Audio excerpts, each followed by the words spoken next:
Assalamualaikum warahmatullahi wabarakatuh.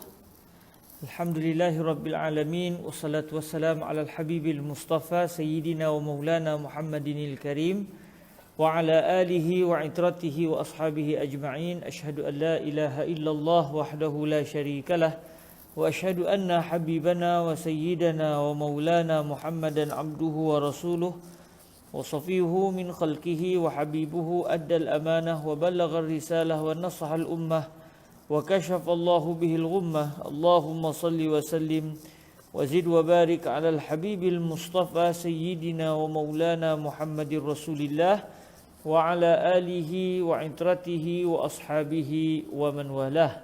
أما بعد. Alhamdulillah, kita sama-sama bersyukur kepada Allah SWT dapat juga kita bertemu pada petang ini. Saya mulakan dengan mohon kemaafan kepada semua, kita terlewat sekitar 20 minit. Kebetulannya ada urusan keluarga tadi menyebabkan saya tidak dapat untuk memulakan awal sebab dalam perjalanan, dan Alhamdulillah sampai di rumah terus saya bersama dengan tuan-tuan yang dirahmati Allah. Moga-moga Allah melapangkan segala urusan kita di dalam cita-cita kita semua untuk mendalami ilmu Islam dengan baik, menerusi pembacaan kitab-kitab turas, khususnya di dalam ilmu usulul fiqh biiznillah subhanahu wa ta'ala.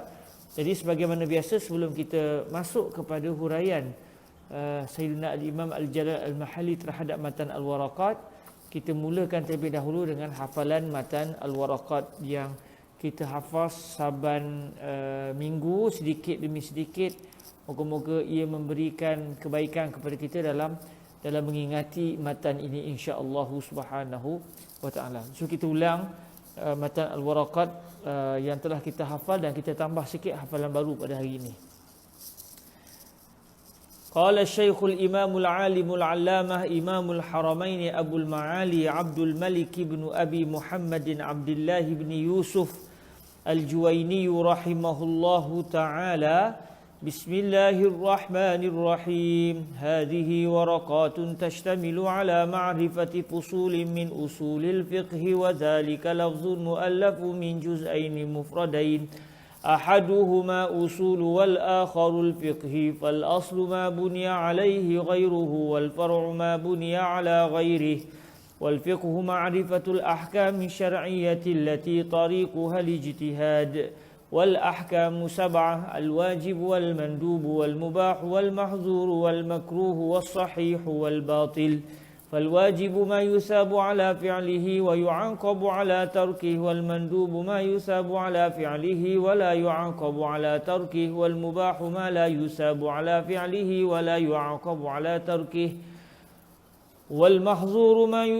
والمحظور ما يثاب على تركه ويعاقب على فعله، والمكروه ما يثاب على تركه ولا يعاقب على فعله، والصحيح ما يتعلق به النفوذ ويعتد به، والباطل ما لا يتعلق به النفوذ ولا يعتد به.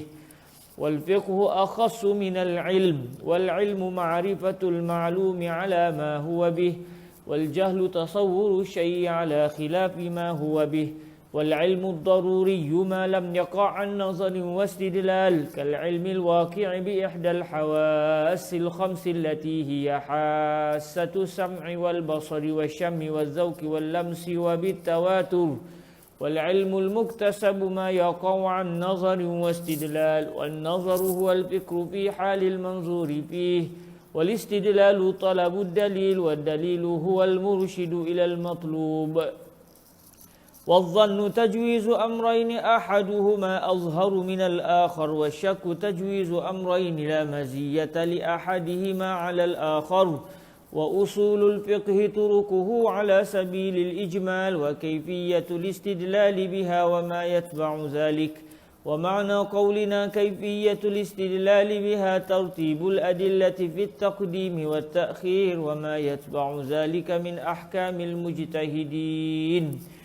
ومن أبواب أصول الفقه أقسام الكلام، والأمر والنهي والعام والخاص والمجمل والمبين، والظاهر والمؤول والأفعال، والناسخ والمنسوخ، والإجماع والأخبار والقياس، والحظر والإباحة وترتيب الأدلة وصفة المفتي والمستفتي وأحكام المجتهدين. بسم الله الرحمن الرحيم. هذه ورقات تشتمل على معرفة فصول من أصول الفقه، وذلك لفظ مؤلف من جزئين مفردين أحدهما أصول والآخر الفقه، فالأصل ما بني عليه غيره والفرع ما بني على غيره، والفقه معرفة الأحكام الشرعية التي طريقها الاجتهاد. والأحكام 7: الواجب والمندوب والمباح والمحظور والمكروه والصحيح والباطل. فالواجب ما يثاب على فعله ويعاقب على تركه، والمندوب ما يثاب على فعله ولا يعاقب على تركه، والمباح ما لا يثاب على فعله ولا يعاقب على تركه، والمحظور ما يثاب على تركه ويعاقب على فعله، والمكروه ما يثاب على تركه ولا يعاقب على فعله، والصحيح ما يتعلق به النفوذ ويعتد به، والباطل ما لا يتعلق به النفوذ ولا يعتد به. والفقه أخص من العلم، والعلم معرفة المعلوم على ما هو به، والجهل تصور الشيء على خلاف ما هو به. والعلم الضروري ما لم يقع عن نظر واستدلال، كالعلم الواقع بإحدى الحواس الخمس التي هي حاسة السمع والبصر والشم والذوق واللمس وبالتواتر.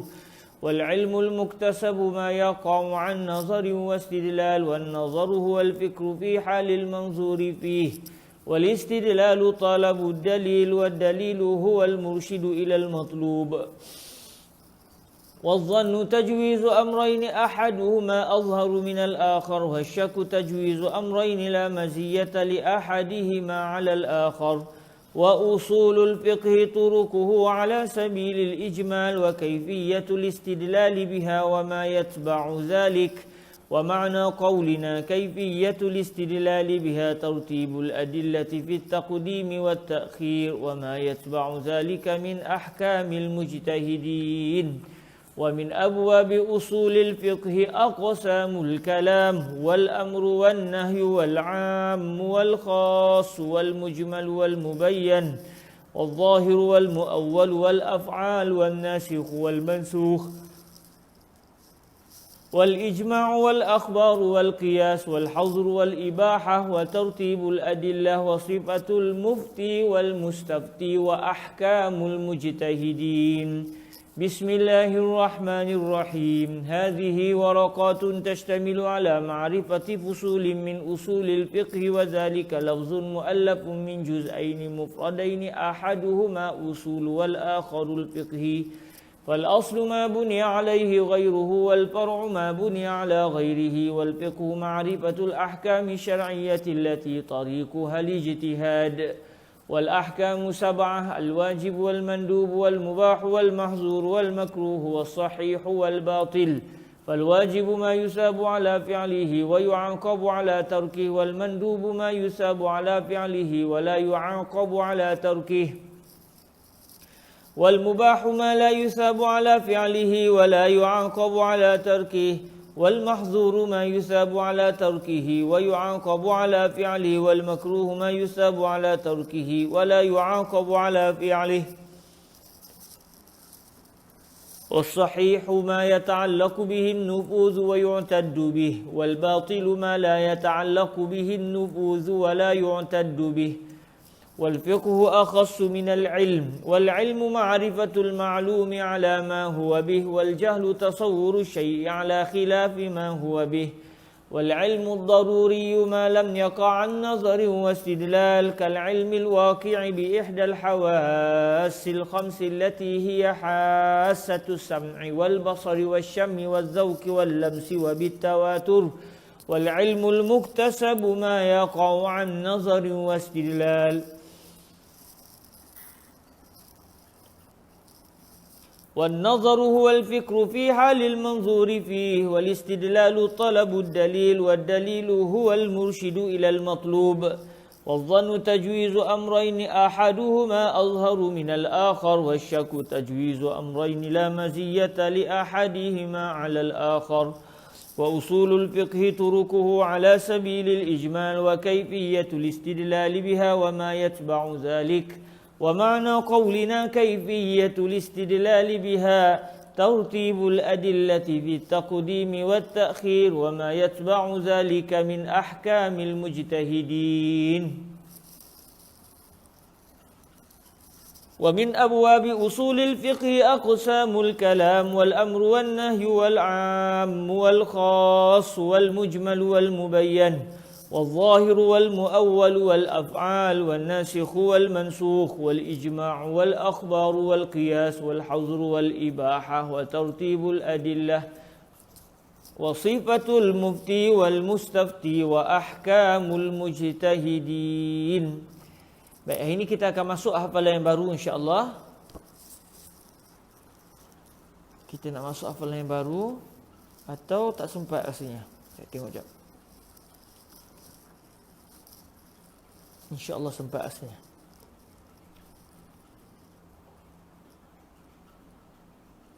Okey, insya-Allah kita akan masuk pada hafalan yang baru, iaitu fa amma aqsamul kalam. Insya-Allah kita cuba hafal bersama-sama. فأما أقسام الكلام فأما أقسام الكلام فأما أقسام الكلام فأما أقسام الكلام فأما أقسام الكلام فأما أقسام الكلام فأما أقسام الكلام فأما أقسام الكلام فأقل ما يتركب منه الكلام فأقل ما يتركب منه الكلام فأقل ما يتركب منه الكلام فأقل ما يتركب منه الكلام فأقل ما يتركب منه الكلام فأقل ما يتركب منه الكلام فأما أقسام الكلام فأقل ما يتركب منه الكلام فأما أقسام الكلام فأقل ما يتركب منه الكلام فأما أقسام الكلام فأقل ما يتركب منه الكلام فأما أقسام الكلام فأقل ما يتركب منه الكلام فأما أقسام الكلام فأقل ما يتركب منه الكلام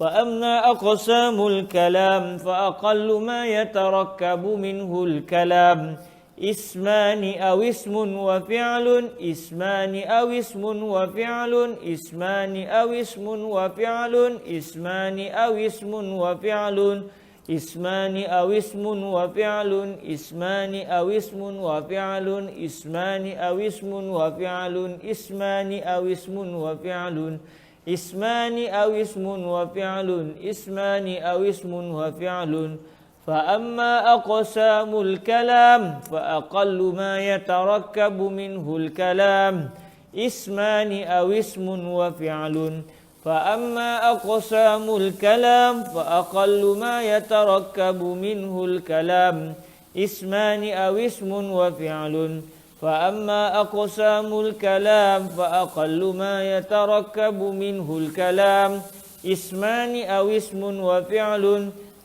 فأما أقسام الكلام فأقل ما يتركب منه الكلام اسمان أو اسم وفعل فأما أقسام الكلام فأقل ما يتركب منه الكلام اسمان أو اسم وفعل فأما أقسام الكلام فأقل ما يتركب منه الكلام اسمان أو اسم وفعل فأما أقسام الكلام فأقل ما يتركب منه الكلام اسمان أو اسم وفعل فأما أقسام الكلام فأقل ما يتركب منه الكلام اسمان أو اسم وفعل أو فعل وحرف أو فعل وحرف أو فعل وحرف أو فعل وحرف أو فعل وحرف أو فعل وحرف أو فعل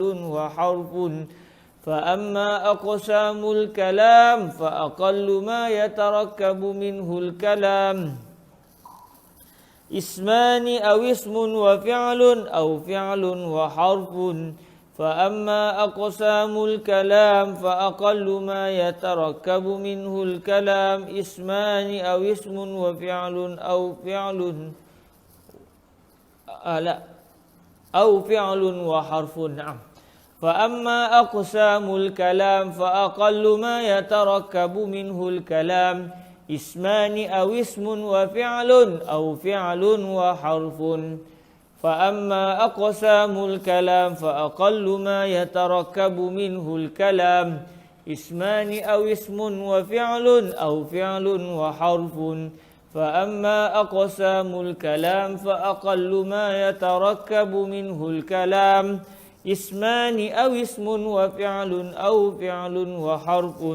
فأما أقسام الكلام فأقل ما يتركب منه الكلام اسمان أو اسم وفعل أو فعل وحرف أو اسم وحرف أو اسم وحرف أو اسم وحرف أو اسم وحرف أو اسم وحرف أو اسم وحرف أو اسم وحرف أو اسم وحرف أو اسم وحرف.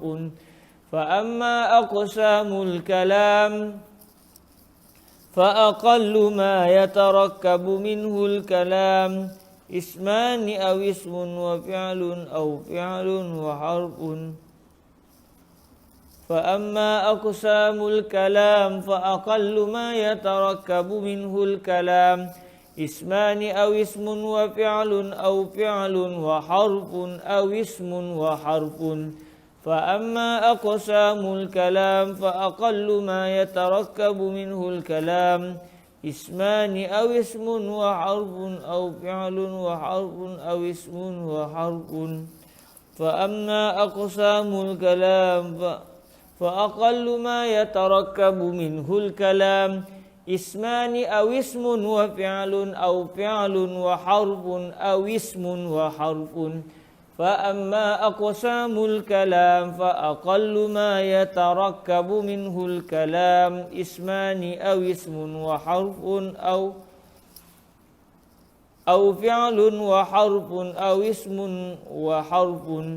فأما أقسام الكلام فأقل ما يتركب منه الكلام اسمان أو اسم وحرف أو فعل فأما أقسام الكلام فأقل ما يتركب منه الكلام اسمان أو اسم وفعل أو فعل وحرف أو اسم وحرف. فأما أقسام الكلام فأقل ما يتركب منه الكلام اسمان أو اسم وفعل أو فعل وحرف أو اسم وحرف. فأما أقسام الكلام فأقل ما يتركب منه الكلام اسمان أو اسم وحرف أو فعل وحرف أو اسم وحرف. فأما أقسام الكلام فأقل ما يتركب منه الكلام اسمان أو اسم وفعل أو فعل أو فعل وحرف أو اسم وحرف. فأما أقسام الكلام فأقل ما يتركب منه الكلام اسمان أو اسم وفعل أو فعل وحرف أو اسم وحرف. Okey, kita hafaz setakat ni dahulu, iaitu dengan tambahan yang berbunyi fa amma aqsamul kalam fa aqallu ma yatarakkabu minhul kalam ismani aw ismun wa fi'lun aw fi'lun wa harfun aw ismun wa harfun. Insya-Allah Subhanahu wa taala dalam pertemuan akan datang kita akan menambah hafalan yang baru biiznillah Subhanahu wa taala. Baik, tuan-tuan yang dirahmati Allah Subhanahu wa taala, kita mulakan pembacaan kitab pada petang ini dengan kita hadiahkan pahala bacaan Al-Fatihah kepada Sayyidina Imam Al-Haramain Al-Juwaini, juga kepada Al-Imam Al-Mahali serta seluruh para ulama Islam tanpa berkecuali, dan juga kepada seluruh umat Rasulullah sallallahu alaihi wasallam tanpa berkecuali. Al-Fatihah. A'udzu billahi minasyaitonir rajim. Bismillahirrahmanirrahim. Alhamdulillahi rabbil alamin arrahmanir rahim maliki yaumiddin. Iyyaka na'budu wa iyyaka nasta'in ihdinas siratal mustaqim. Siratal ladzina an'amta 'alaihim ghairil maghdubi 'alaihim waladdallin. Amin. Bismillah wassalatu wassalamu ala al-habibil mustafa sayyidina wa maulana Muhammadir Rasulillah wa ala alihi wa itratihi wa ashabihi wa man walah. Hari ini kita akan masuk kepada teks matan al-waraqat yang berbunyi wa abwabu usulil fiqhi aqsamul kalam. Tadi kita hafal wa min abwabi usulil fiqhi aqsamul kalam, dengan ada tambahan kalimah min, wa min abwabi. Namun matan al-waraqat yang didatangkan oleh Imam Al-Mahalli adalah berdasarkan nuskhah yang berbunyi wa abwabu usulil fiqhi aqsamul kalam ila akhirih. Baik, kita akan melihatnya biiznillah subhanahu wa taala. Qala sayyiduna al-Imam Al-Jalal Al-Mahalli, al-Imam wa huwa al-Imam Muhammad ibni Ahmad ibni Muhammad ibni Ibrahim Al-Mahalli al-mutawaffa fi awwal Muharram sanata 64 wa 800 min hijrati Rasulillah sallallahu alaihi wa alihi wasallam, wa nafa'ana Allahu bi ulumihi wa ulumi masyayikhihi wa talamizatihi wa qurra'i syarhihi ala waraqati Imamil Haramain al-Juwaini wa sa'ir musannafatihi wa syurrahiha, Allahumma amin.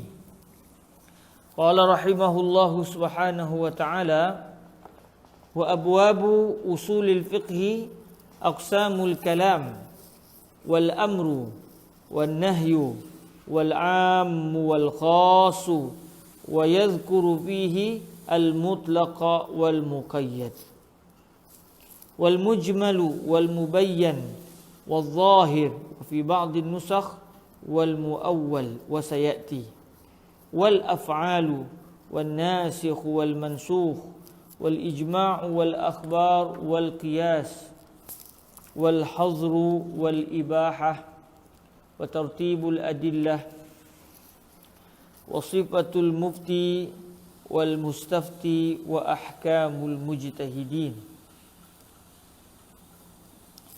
Jadi Imam Al-Mahalli rahimahullah sekarang akan mula menghuraikan teks kenyataan Imam Al-Haramain, Imamil Haramain Al-Juwaini. Setelah mana kita berkenalan dengan definisi usul fiqhi, iaitu satu ilmu yang membicarakan tentang apakah dia dalil yang mu'tabar di dalam istinbat hukum, kemudian bagaimanakah sikap yang perlu dilakukan oleh seseorang mujtahid di dalam menghadapi dalil-dalil yang seakan-akan saling berlawanan. Dan ilmu usul fiqh juga mengkaji tentang siapakah dia mujtahid serta syarat-syaratnya. Maka setelah kita mengetahui apakah dia ilmu usulul fiqhi, iaitu satu ilmu yang mengkaji tiga perkara tersebut, iaitu apakah dia dalil, bagaimana cara ingin menggunakan dalil, dan siapakah orang yang berhak menggunakan dalil, maka sekarang Imam Al-Haramain Al-Juwaini mula ingin menyatakan kepada kita apakah tajuk-tajuk besar yang dibincangkan di dalam ilmu usulul fiqhi yang turut dikupas oleh Imam Al-Haramain Al-Juwaini di dalam Al-Waraqat. Lalu kata beliau, wa abwabu usulil fiqhi aqsamul kalam. Bab-bab bagi ilmu usul fiqh, bab-bab topik-topik utama bagi ilmu usul fiqh adalah aqsamul kalam, pembahagian ucapan, pembahagian bagi ucapan. Cuma tadi kita hafal wa min abwabi usulil fiqhi. Di sini sebut wa abwabu usulil fiqhi. Jadi tahulah kita bahawa di sana ada nuskhah bagi matan al-waraqat yang lain dengan sedikit perbezaan, dengan sedikit tambahan, iaitu tambahan kalimah min. Jadi kalau nuskhah al-waraqat yang didatangkan oleh Imam Al-Mahalli berbunyi wa abwabu usulil fiqhi, Maka sebahagian nuskhah bagi matan Al-Waraqat pula berbunyi wa min abwabi usulil fiqh. Jadi di sini sebut wa abwabu usulil fiqh, bab-bab bagi ilmu usul fiqh, aqsamul kalam, pembahagian bagi ucapan. Kerana dalam ilmu usul fiqh kita akan meneliti tentang Al-Quran, tentang Al-Hadis. Jadi ianya berkait dengan ucapan, berkait dengan yang sampai kepada kita adalah dalam bentuk ucapan. Jadi di dalam ayat Al-Quran, di dalam hadis, maka kita akan mendapati isu al-haqiqah dan juga al-majaz. Dan al-haqiqah serta al-majaz adalah merupakan pembahagian bagi kalimah yang digunakan dalam satu ucapan. Maka atas dasar itu Imam Al-Haramain Al-Juwaini akan menjelaskan kepada kita tentang pembahagian-pembahagian bagi sebarang ucapan, kerana ia berkait dengan tajuk al-haqiqah dan juga al-majaz sebagaimana yang akan kita jumpa dalam pertemuan-pertemuan yang akan datang.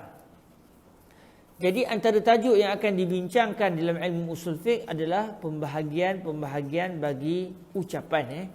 Kerana fokusnya dia nak pergi kepada isu al-haqiqah dan juga al-majaz. Tapi dah alang-alang kita bicara tentang pembahagian ucapan, pembahagian suatu kalimah yang digunakan dalam satu ucapan, maka kita akan meneliti juga berkenaan dengan sedikit perbahasan tentang bahasa, dan nanti akhirnya kita akan pergi kepada tajuk utama yang ingin dibincangkan oleh ilmu usul fiqh di bawah tajuk aqsamul kalam, iaitu isu al-haqiqatu wal majaz. Kemudian antara bab dalam ilmu usul fiqh juga adalah wal amru wan nahyu.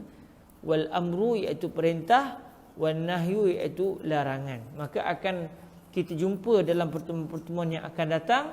Perbahasan yang dibincangkan dalam ilmu usul fiqh adalah perbahasan berkenaan dengan apakah gaya bentuk bagi perintah di dalam bahasa Arab, supaya kita dapat mengenal pasti, ataupun dengan lebih tepat, supaya mujtahid seorang faqih dapat mengenal pasti manakah dia perintah dan manakah dia larangan yang dapat diambil daripada Al-Quran dan juga Al-Hadis.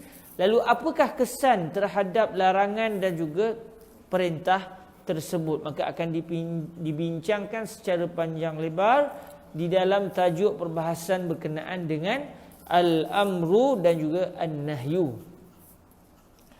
Antara tajuk dalam ilmu usul fiqh juga adalah isu perbahasan tentang al-am, iaitu satu lafaz yang merangkumi individu-individu yang banyak, yang kesemua individu itu walaupun secara zatnya berbeza tetapi mereka berkongsi dari sudut jenis yang sama. Dia panggil al-am, satu lafaz yang mengandungi pelbagai individu yang kesemuanya memiliki jenis yang sama. Al-am dan juga al-khas. Kita juga dalam ilmu usul fiqh akan membicarakan tentang al-khas, iaitu satu kalimah yang merujuk kepada individu tertentu ataupun perkara tertentu, dan dia tidak menyeluruh kepada semua individu yang berkongsi dari sudut jenis. Ini semua akan kita bincangkan secara panjang lebar dalam tajuk al-am dan juga al-khas nanti. Sekarang kita hanya nak tahu je, okey, dalam ilmu usul fiqh ni apa tajuk-tajuknya, supaya kita dah nampak, oh ini akan dibincangkan, ini akan dibincangkan, ini apa artinya, ini apa perbahasannya, semuanya akan diperbincangkan dalam perbahasan yang akan datang. Wa yadhkuru fihi al-mutlaqa wal muqayyad. Jadi kata Imam Al-Mahalli rahimahullahu subhanahu wa ta'ala, di dalam tajuk berkenaan dengan al-am dan juga al-khas, Imam Al-Haramain Al-Juwaini akan menyebut, wa yadhkur, maksudnya wa yadhkuru Imamul Haramain Al-Juwaini fihi, maksudnya fi al-khas, dalam perbahasan berkenaan dengan al-khas. Nanti akan dibincangkan tentang tajuk al-am, akan dibincangkan juga tajuk tentang al-khas. Maka sewaktu beliau, iaitu Imam Al-Haramain Al-Juwaini, sudah sampai kepada perbahasan berkenaan dengan al-khas, Maka beliau di dalam tajuk Al-Khas akan membincangkan juga tentang Al-Mutlaq dan juga Al-Muqayyad.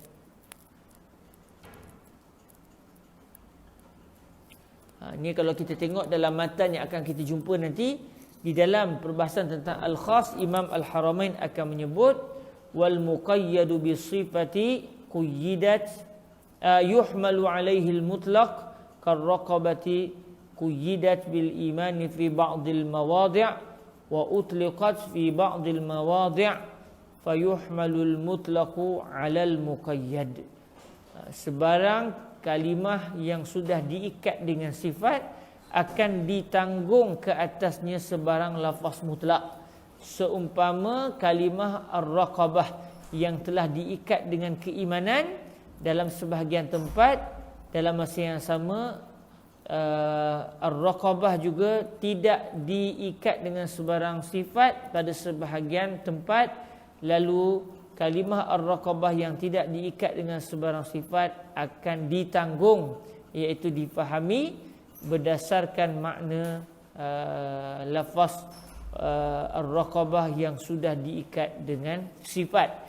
Jadi akan dibincangkan di bawah tajuk Al-Khas isu Al-Mutlaq dan juga Al-Muqayyad. Dan ni semua kita akan bincangkan panjang lebar. Tak faham sekarang tak ada masalah, tapi kita akan faham dalam pertemuan yang akan datang biiznillah subhanahu wa ta'ala. Wal mujmal wal mubayyan. Kita juga dalam ilmu usul fiqh ada tajuk-tajuk utama, antaranya tajuk al-mujmal dan juga al-mubayyan. Okey. Kalau kita tengok hafal matan kita hafal tadi, wa min abwabi usulil fiqh aqsamul kalam wal amru wan nahyu wal 'am wal khas wal mujmalu wal mubayyan.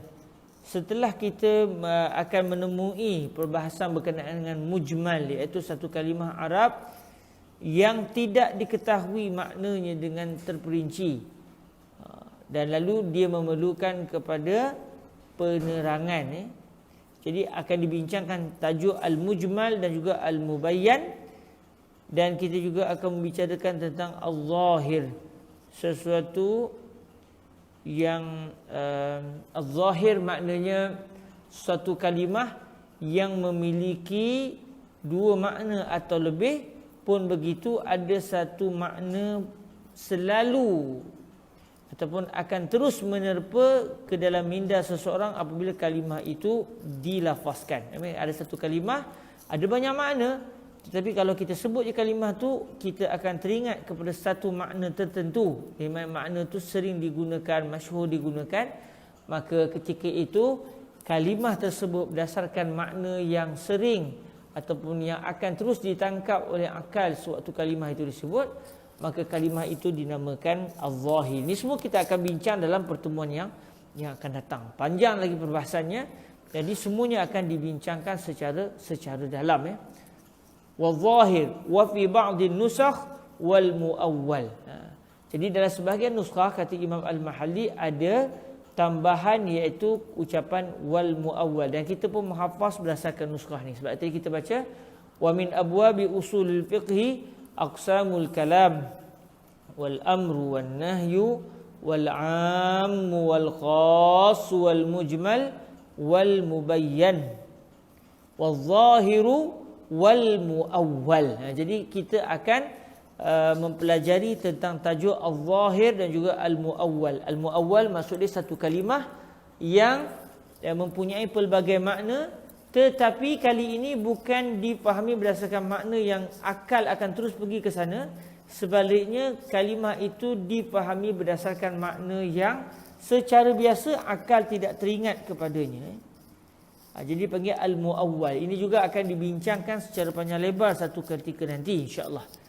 Jadi kita hafal pun berdasarkan nuskhah ni. Wa min abwabi usulil fiqhi aqsamul kalam wal amru wan nahyu wal 'am wal khas wal mujmal wal mubayyan wal zahiru wal muawwalu.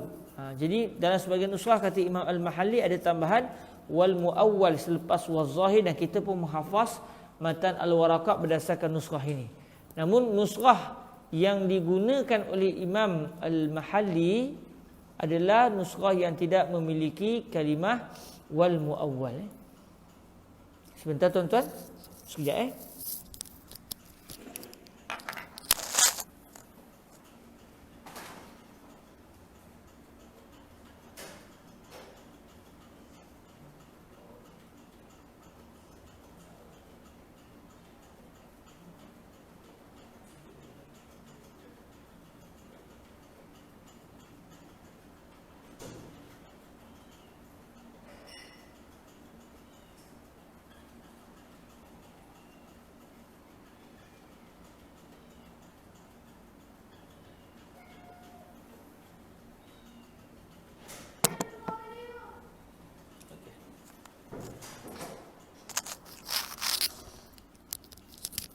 Okey.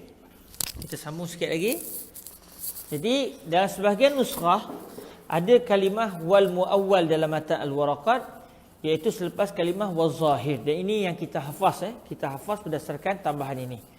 Wasayati. Jadi perbahasan tentang al-muawwal juga akan datang dalam perbahasan yang akan datang, iaitu selepas kita bincang tentang al-zahir akan dibincangkan tentang tajuk wal muawwal.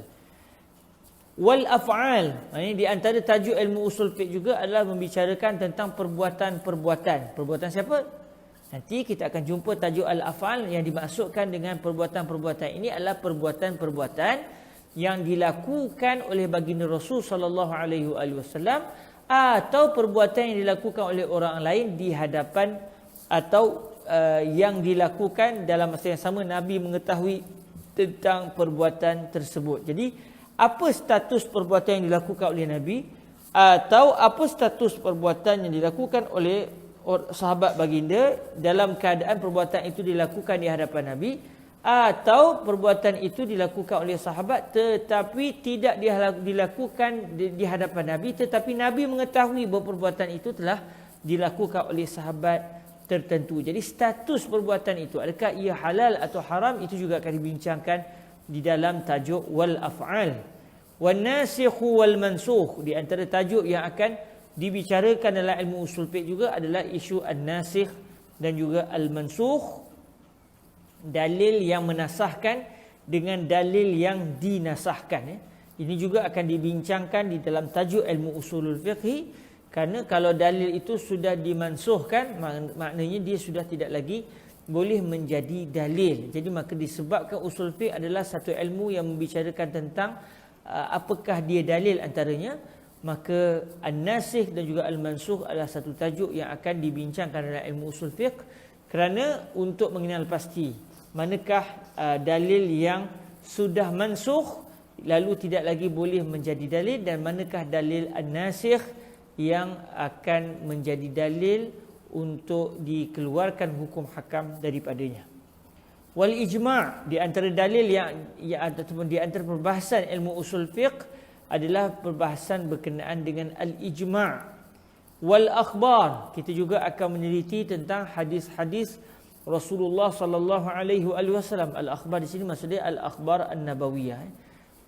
Hadis-hadis Rasulullah tentang hadis mutawatir, tentang hadis ahad, tentang hadis mu'an'an, statusnya, bagaimana seseorang perawi hadis itu meriwayatkan hadis, adakah dia meriwayatkan secara mendengar langsung daripada gurunya, atau dia meriwayatkan secara ijazah, atau dia meriwayatkan secara dia menemui nuskhah ataupun buku gurunya. Jadi ini semua akan dibincangkan di bawah tajuk al-akhbar. Wal qiyas, di antara tajuk dalam ilmu usul fiqh juga adalah tajuk yang membicarakan tentang qiyas. Ini pun akan dibincangkan panjang lebar satu hari nanti.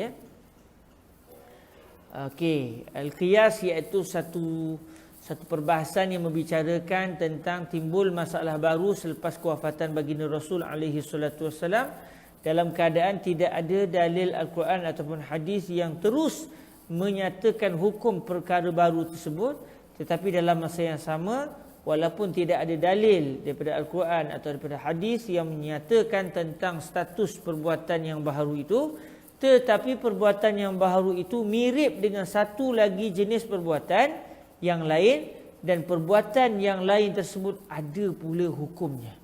Jadi perbuatan yang baharu itu tidak ada dalil khusus yang menceritakan tentang hukumnya, tetapi perbuatan baharu itu agak mirip dengan satu lagi perbuatan lain, cumanya perbuatan lain itu pula ada hukumnya. Maka adakah hukum perbuatan yang lain itu akan terus dianggap sebagai hukum bagi perbuatan yang baru atau tidak? Itu juga akan dibincangkan di dalam ilmu usulul fiqh.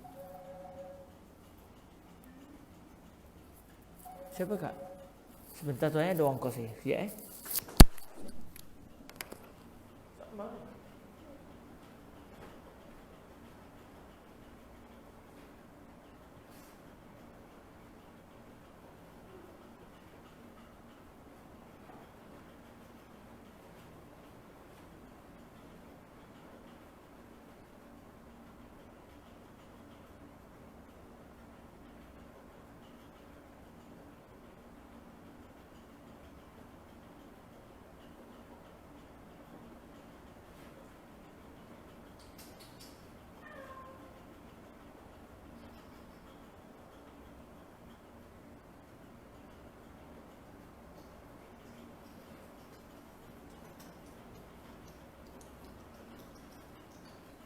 Okey.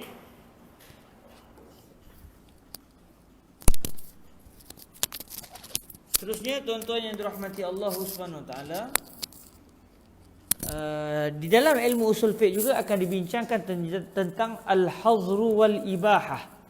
Ini juga satu tajuk yang akan dibincangkan dan dalam kitab kita ini berada di bahagian-bahagian akhir, iaitu perbahasan tentang sekiranya satu perbuatan itu tidak ada dalil yang menyatakan bahawa ia dibenarkan ataupun tidak oleh syarak, dalam masa yang sama tidak pula ada perbuatan yang mirip dengan perbuatan tersebut untuk dikiaskan hukumnya, maka perbuatan yang tidak ditemui sebarang dalil yang jelas menyatakan status perbuatan itu, adakah ketika itu perbuatan ini dianggap sebagai perbuatan yang boleh dibuat atau tidak boleh dibuat. Itu dia akan dibincangkan di bawah tajuk al-hazru wal ibahah. Kemudian di antara tajuk ilmu usul fiqh juga adalah perbahasan tentang sekiranya berlaku pertembungan di antara dalil dengan dalil yang lain, maka bagaimanakah penyusunan yang perlu diikut oleh seorang mujtahid di dalam memilih dalil yang mana satu di antara dua dalil yang bercanggah contohnya. Maksudnya kalau bertemu di antara dalil dengan dalil dalam keadaan secara zahir lah, nanti semua ini semua akan dibincangkan dalam perbahasan yang akan datang. Kalau dalil saling bertembung, nak pilih dalil yang mana? Ikut susunan dia macam mana? Dalil mana yang lebih awal yang perlu dipegang oleh seorang mujtahid? Ini juga akan dibincangkan di bawah tajuk ilmu usul fiqh. Dan di antara bab perbahasan dalam ilmu usul fiqh juga adalah wasifatul mufti wal mustafti. Ciri-ciri seorang mufti dan ciri-ciri seorang mustafti, orang yang memberikan fatwa. Ciri-ciri seorang yang seorang mufti dan juga orang yang akan memberikan fatwa, itu mufti. Mustafti pula orang yang meminta fatwa. Dan yang terakhir adalah wa ahkamul mujtahidin, hukum hakam ataupun perbahasan-perbahasan yang berkait dengan seorang mujtahid.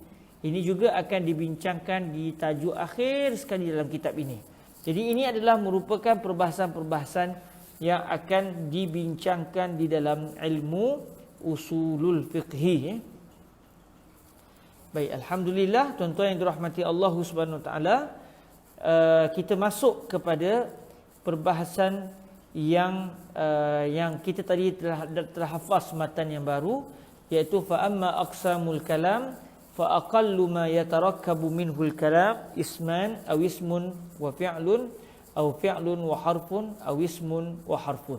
Jadi sekarang kita akan masuk kepada tajuk pertama di dalam ilmu usul fiqh yang didatangkan di dalam kitab Syarhul Jalalil Mahalli ataupun di dalam kitab Matan Al-Waraqat ini, iaitu berkaitan dengan pembahagian sesuatu ucapan.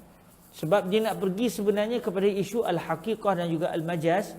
Tetapi sebelum nak sampai kepada al-haqiqah dan juga al-majaz, Imam Al-Mahalli, Imam Al-Haramain Al-Juwani mendatangkan beberapa tambahan-tambahan maklumat dari sudut bahasa yang akan membawa kita kepada mengetahui pembahagian kepada al-kalam. Sebentar tuan ya, ada orang telefon agak penting. Sebentar saya akan datang semula.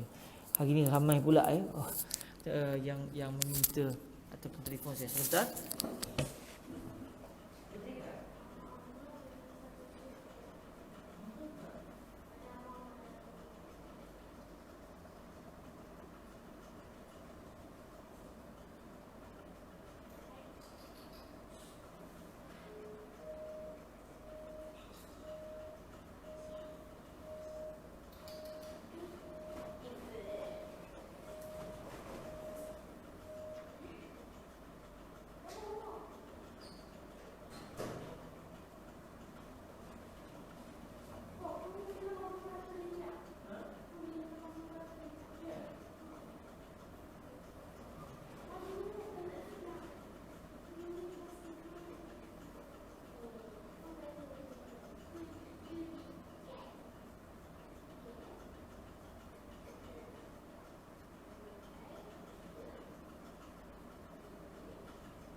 Okey, tuan-tuan yang dirahmati Allah, macam hari ni Okey, kita masuk kepada tajuk fa amma aqsamul kalam.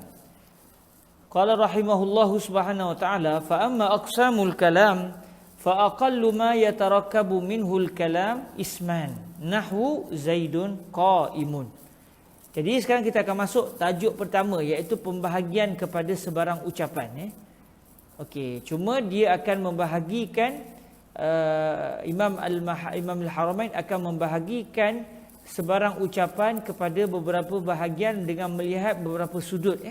Dan nanti kita akan pergi kepada utama yang ingin dibincangkan, iaitu pembahagian al-kalam kepada isu hakikah, kepada al-hakikah dan juga al-majaz. Tapi sebelum nak sampai kepada al-hakikah dan juga al-majaz, didatangkan terlebih dahulu pembahagian al-kalam dari sudut bahasa.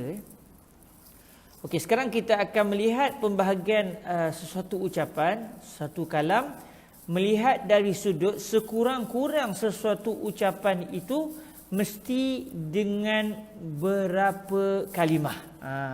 Disebut sini sekurang-kurang suatu ucapan dalam bahasa Arab itu mesti dalam berapa kalimah. Jadi yang pertama disebut di sini sekurang-kurang sesuatu, adapun dari sudut pembahagian ucapan, maka sekurang-kurang ucapan itu terbina daripada dua isim, dua nama. Ismun dalam bahasa Arab dia ada isim, dia ada fi'lin, dia ada harf. Dia ada ismun, fi'lun dan juga harfun. Dia ada nama, dia ada perbuatan, dan dia ada huruf dalam ilmu bahasa Arab. Jadi mana-mana kalimah yang digunakan dalam bahasa Arab, dia akan pergi kepada salah satu ni. Contoh, kalau saya kata baitun, itu bukan perbuatan, itu bukan harf, itu bukan huruf, itu adalah ismun. Kalau saya kata yajri bermaksud dia sedang berlari. ataupun sedang mengalir, maka yajri bukan ismun tetapi dia adalah fi'lun, dia adalah perbuatan. Kalau saya sebut contohnya ala, iaitu di atas, ataupun fi, di dalam, maka dia bukan ismun tetapi dia adalah harfun. Jadi sekurang-kurang sesuatu ucapan itu dia boleh menjadi satu ucapan yang sempurna adalah sekiranya dia adalah hasil gabungan dua ism. Sekurang-kurangnya bila ada dua ism, dia berkemungkinan sudah menjadi satu ucapan yang sempurna. Didatangkan contoh di Imam Al-Mahalli di sini, nahwu Zaidun qa'imun. Contohnya kalau kita sebut dalam satu ucapan Zaidun qa'imun, Zaid adalah orang yang berdiri.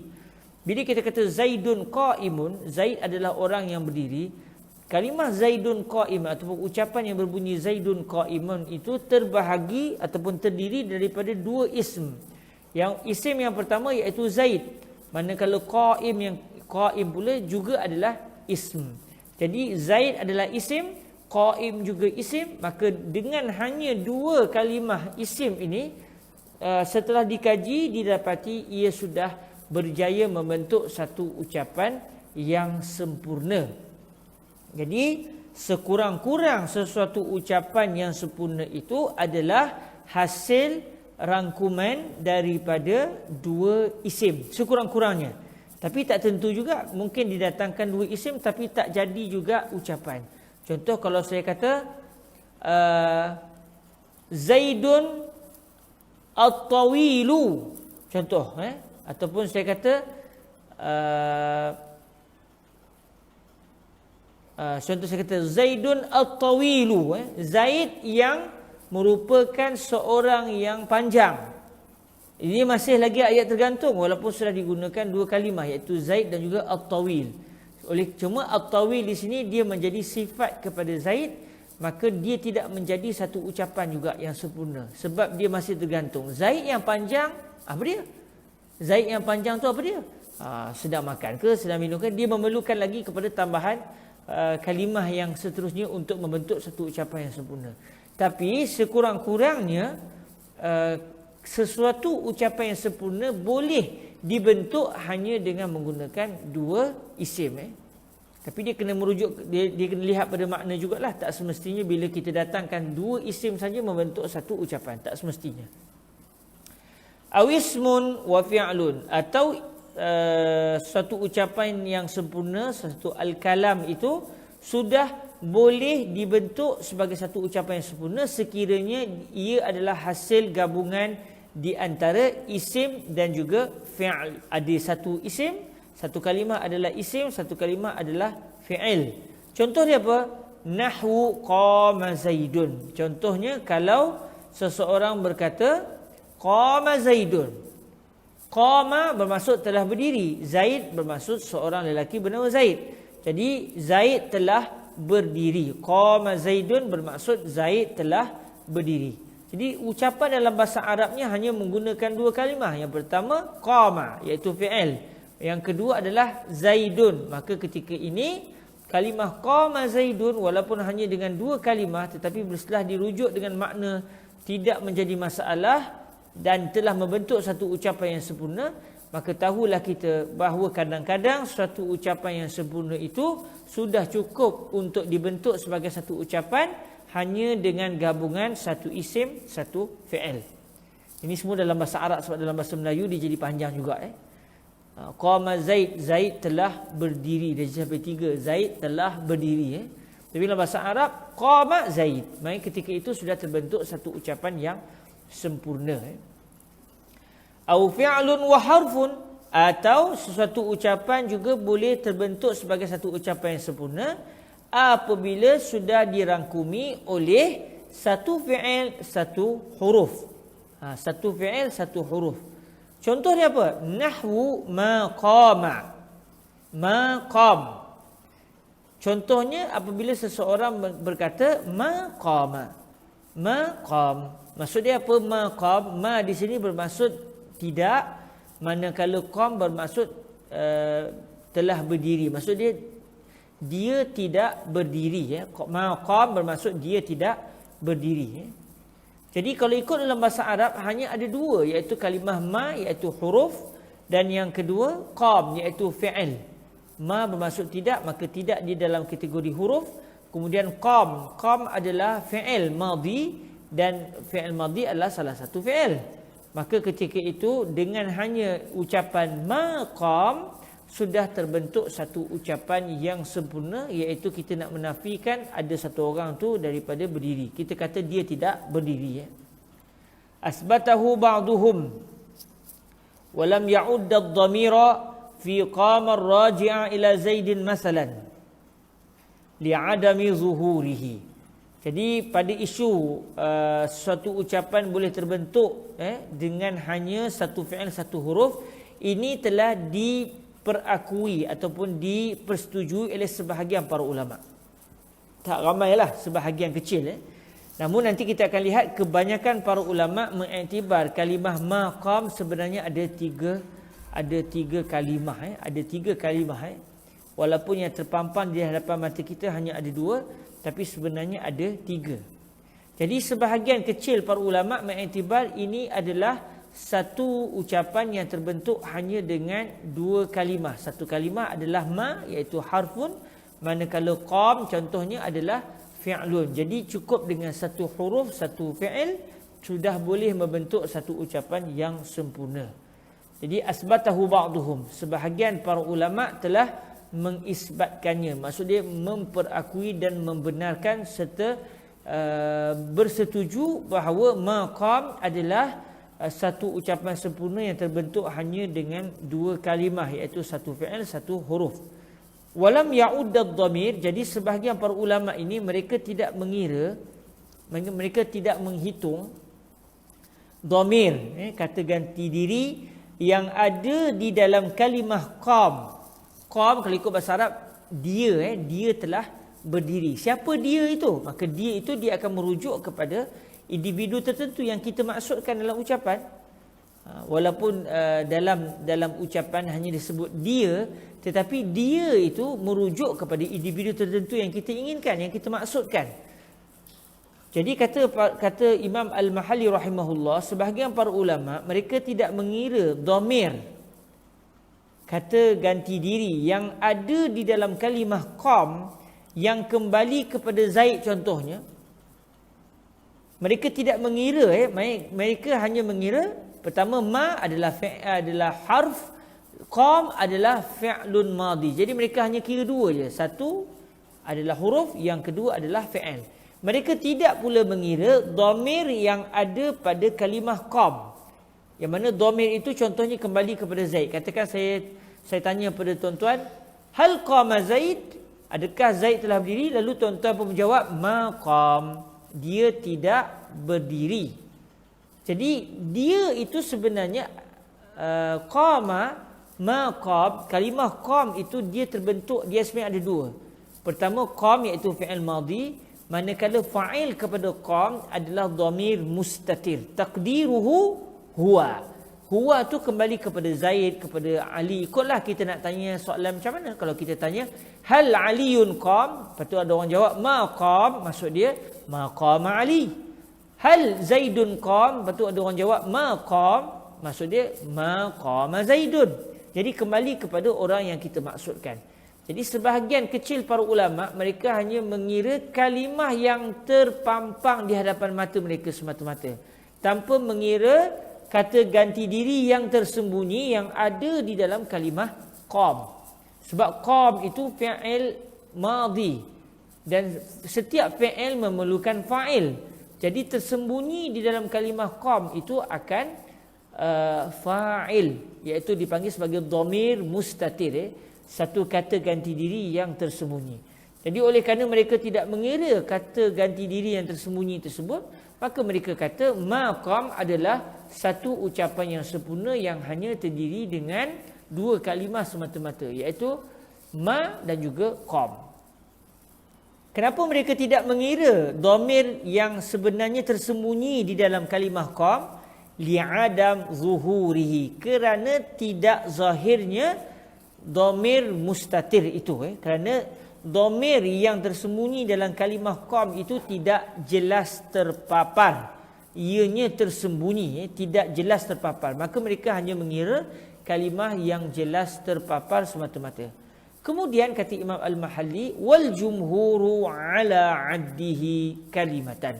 Manakala jumhur, iaitu kebanyakan para ulama pula, mereka telah mengiranya, iaitu mengira dhamir yang tersembunyi di dalam kalimah qam contohnya, dhamir yang tersembunyi itu mereka mengiranya juga sebagai satu kalimah.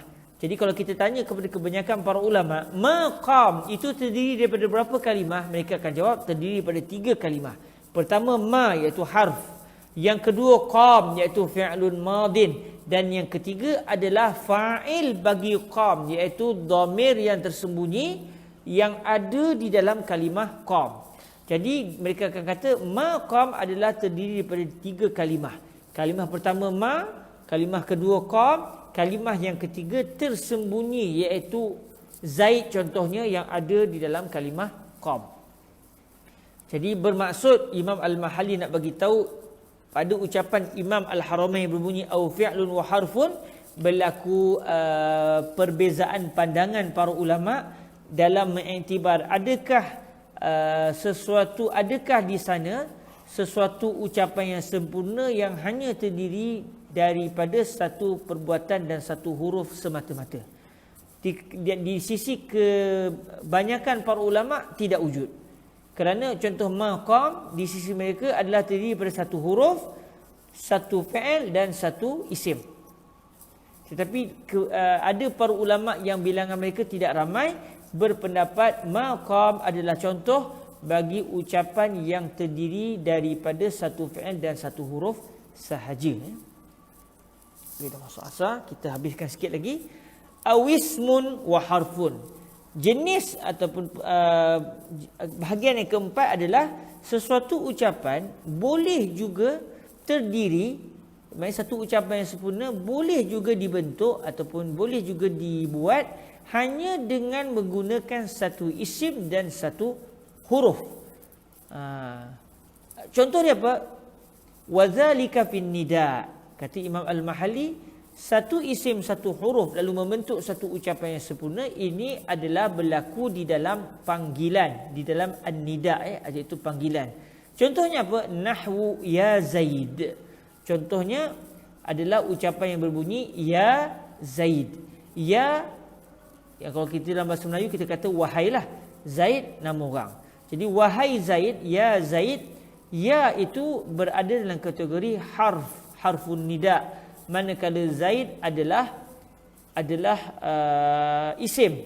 Jadi ya Zaid adalah satu ucapan yang sempurna, dan ucapan yang sempurna ini hanya terbentuk dengan satu huruf dan satu isim.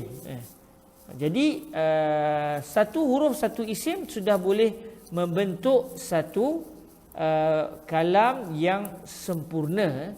Wa in kana al-ma'na ad'u au unadi Zaida. Sekalipun dari sudut makna wahai Zaid bermaksud, kalau kita melihat dari sudut makna, apa maksud wahai Zaid? Maksud dia orang yang panggil wahai Zaid itu, dia nak kata saya memanggil atau menyeru Zaid.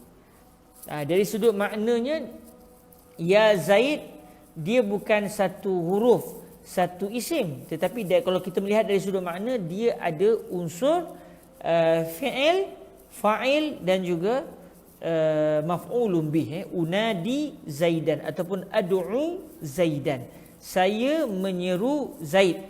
Jadi ketika itu dia tidak, kalau kita pandang dari sudut makna, dia bukan satu isim satu huruf. Tetapi sekarang kita bukan membicarakan tentang makna, kita membicarakan tentang kalimah, tentang satu ucapan yang terbentuk daripada beberapa kalimah. Maka bila sebut ya Zaid, ia ucapan yang sempurna, maka ia sebenarnya adalah dibentuk oleh hanya satu isim dan satu huruf. Jadi awismun wa harfun adalah satu contoh ataupun satu jenis ucapan yang boleh terbentuk hanya dengan satu isim dan satu huruf, dan ia dianggap sebagai satu ucapan yang sempurna. Ini hanya berlaku kepada seruan, pada an-nida. Wa in kana al-ma'na ad'u au unadi Zaidan. Sekalipun kalau dilihat dari sudut makna, wahai Zaid bererti saya memanggil atau saya menyeru. Ad'u dan juga unadi lebih kuranglah ad'u saya menyeru atau saya menyerulah. Biasa kita orang Melayu panggil ad'u ni maknanya saya menyeru. Unadi maknanya saya memanggil. Memanggil, menyeru tu lebih kuranglah maknanya. Jadi ad'u Zaidan ataupun unadi Zaidan itu adalah hakikat bagi makna ya Zaid. Alhamdulillah, kita bersyukur pada Allah Subhanahu Wa Taala.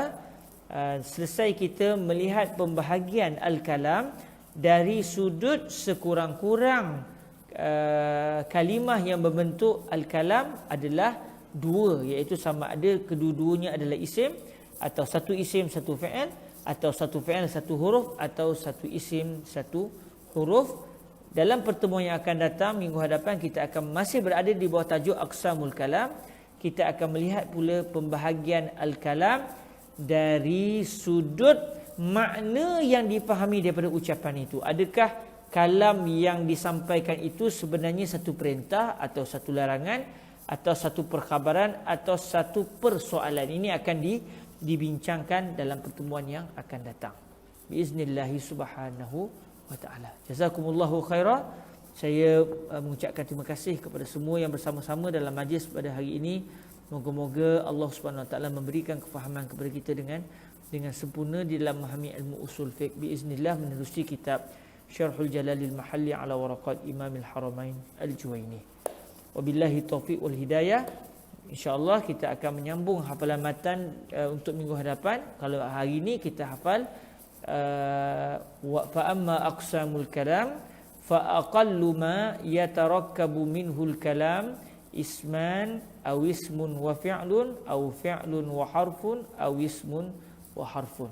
InsyaAllah minggu depan kita ulang lagi matan dan kita akan tambah matan yang baru. Moga-moga diberikan kefahaman yang baik biiznillah subhanahu wa ta'ala. Aqulu qawli hadza wa astaghfirullah li wa lakum. Kita tangguhkan majlis kita dengan selawat ke hadrat baginda Rasul sallallahu alaihi wa alihi wasallam. Allahumma salli afdala salatin ala as'adi makhluqatika sayyidina Muhammadin wa ala alihi wa sahbihi wa sallim adada ma'lumatika wa midada kalimatika kullama ذكرك الذاكرون وغفل عن ذكره الغافلون. اللهم صل أفضل صلاة على أسعد مخلوقاتك سيدنا محمد وعلى آله وصحبه وسلم عدد معلوماتك ومداد كلماتك كلما ذكرك الذاكرون وغفل عن ذكره الغافلون. اللهم صل أفضل صلاة على أسعد مخلوقاتك سيدنا محمد وعلى آله وصحبه وسلم عدد معلوماتك ومداد كلماتك كلما ذكرك الذاكرون وغفل عن ذكره الغافلون. سبحانك اللهم وبحمدك أشهد أن لا إله إلا أنت أستغفرك وأتوب إليك. بسم الله الرحمن الرحيم. والعصر إن الإنسان لفي خسر إلا الذين آمنوا وعملوا الصالحات وتواصوا بالحق وتواصوا بالصبر. جزاكم الله خيرا. أقول قولي هذا وأستغفر الله لي ولكم. السلام عليكم ورحمة الله وبركاته.